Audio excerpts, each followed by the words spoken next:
mamahalin for instant white and instant bango based on technical test and polyester. And Champion, gawang fearless na 60 years ng tapat na walang katapat.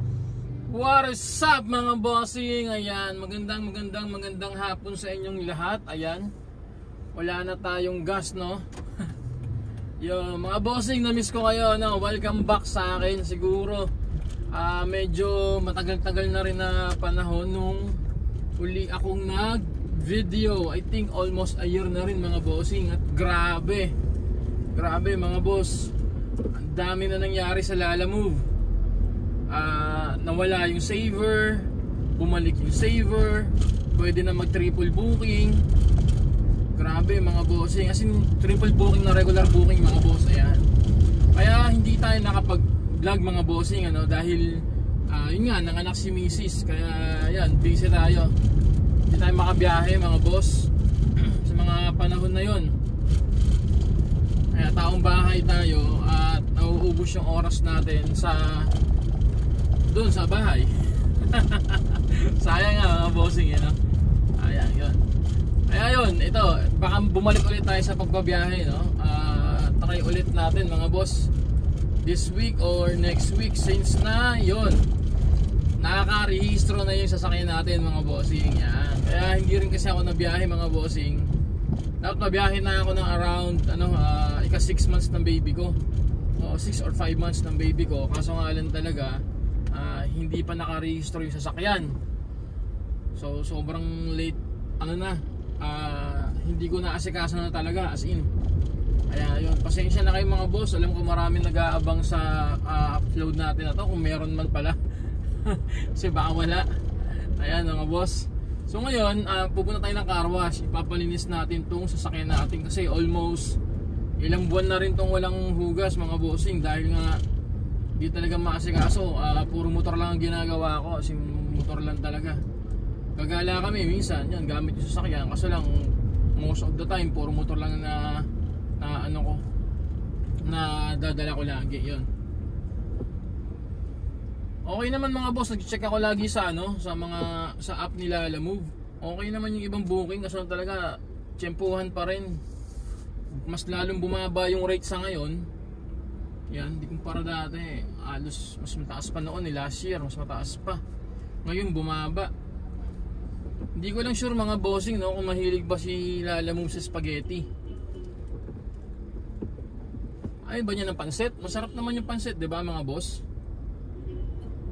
Gusto niya lagi yung spaghetti. Kasi gusto niya ng pababa mga bossing eh. Pero ganun pa man mga boss, syempre hindi naman natin sariling application yung gamit natin.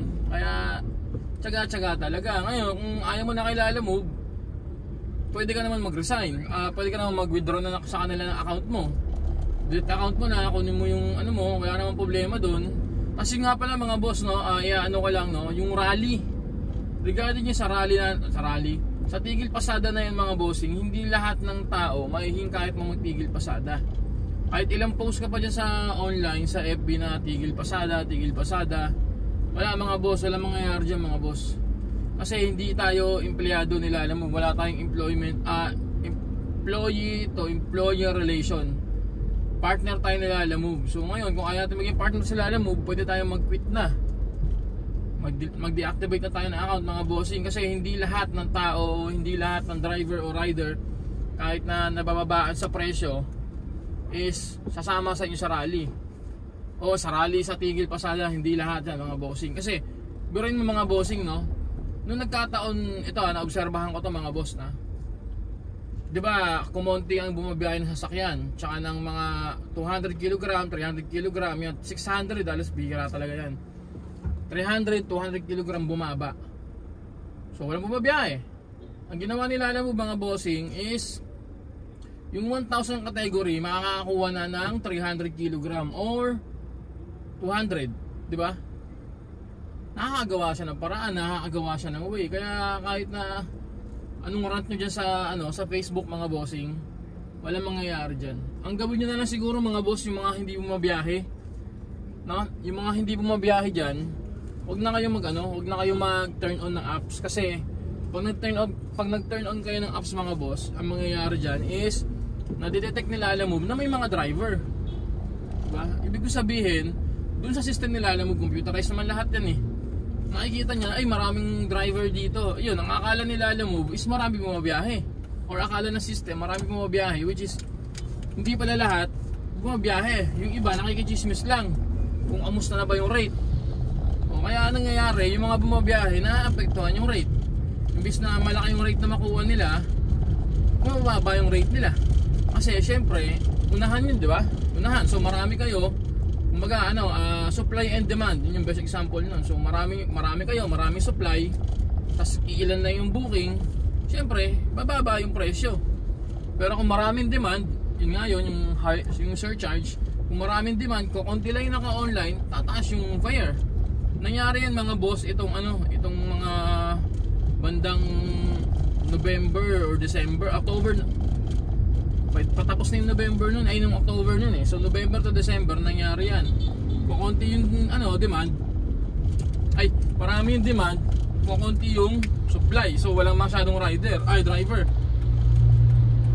Kasi talaga walang driver nun, di ba? Kasi nga ginawa nga nila yung time na yon, binaba niya ng 1,000, yung 1,000 kg, binaba niya ng 200 kg to 300 kg yung pwede makakuha ng booking. Ay, yung 1,000 pwede makakuha ng 200 to 300 kg. So yun. Ayun, so yung mga boss, dito muna tayo, papakaros lang tayo mga bossing, no? Ayan, babalikan ko kayo. Salamat mga bossing. Kita-kits tayo ulit. Si Kuya. Ayan, napakaayos tayo ng parada.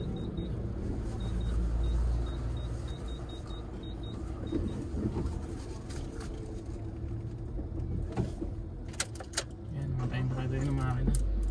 Wala na rin kasi ako ng gas eh.